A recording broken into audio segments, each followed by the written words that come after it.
have Victoria Gribbin. She's my dear friend and my mentor, licensed LMSW, licensed Master of Social Work, licensed New York State social worker, ADA advocate expert. She's an expert. She's being modest with her little bio here. DV advocate, consultant, and retired New York City police officer.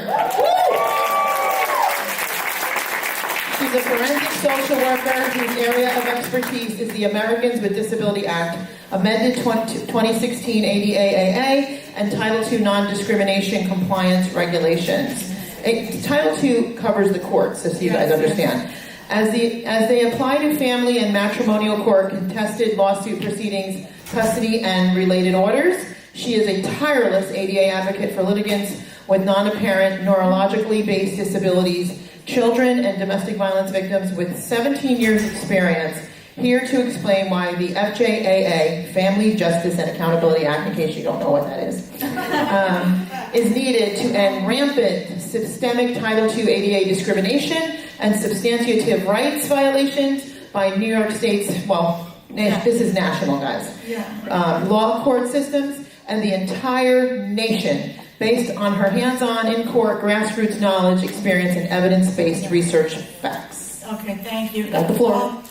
There's no way I can cover all this, and I'm only going to do it in about 3 or 4 minutes because I want all of you to get a chance to speak. I'm only going to hit a few bullet points because I'm sure I'll be able to speak again another time. I'm here to tell you why the Family Justice and the FJAA needs to be passed regarding the ADA piece, because let me tell you something.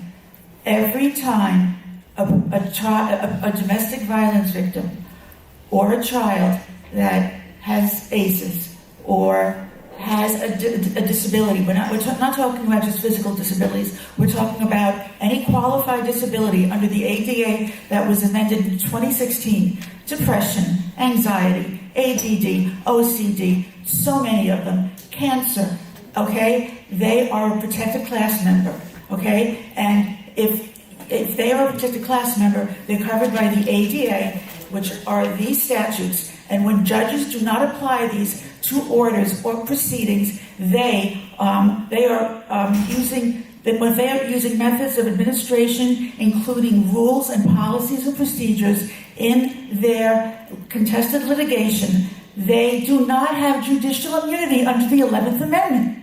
They do not. So, like Fran says, we don't need any other laws. They don't have the immunity. Not just because the family courts were not voted in by us.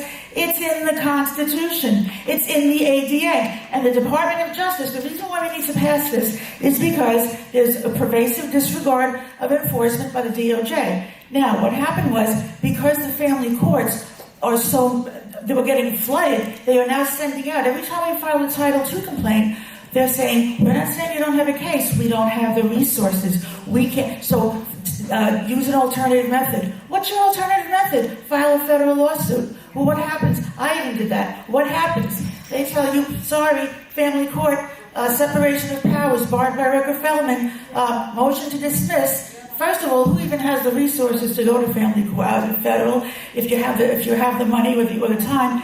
And that's another whole thing that's also the ADA doesn't apply to federal, but it's unconstitutional. If you ask federal courts to call the Department of Justice and Civil Rights Division, they don't do it. By law, they're not required to do it. Okay? So we need the FJAA because the DOJ is not enforcing the ADA. It is leading to an epidemic of disabilities. It's a public health crisis. These family courts, they're creating disabilities. They're creating ACEs, okay? And the ADA has 2 fundamental principles. Individualized treatment, full and equal opportunity. Every person who is impacted by coercive control through an order, financial abuse, we can't even get direct deposit for a financial add-on order. If a judge orders, okay, so you need money for therapy, you need money for prescriptions, I'd like direct deposit because he's never going to give it to me, then I have to file a contempt motion, then it'll take a year, or it'll say it's late. No, sorry, that's not the policy unless he agrees. Or the lawyer will fight it under the ADA. So that what I did was, Okay. You go, girl.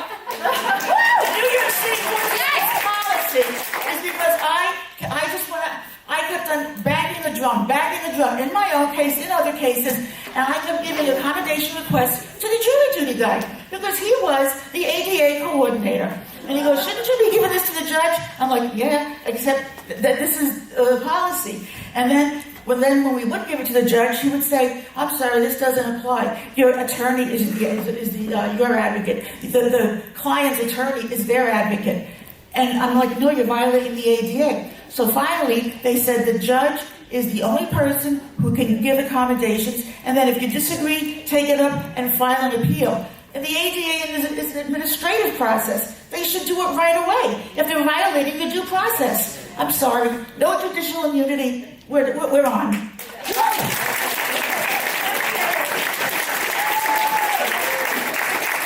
Leave it to a New Yorker to be able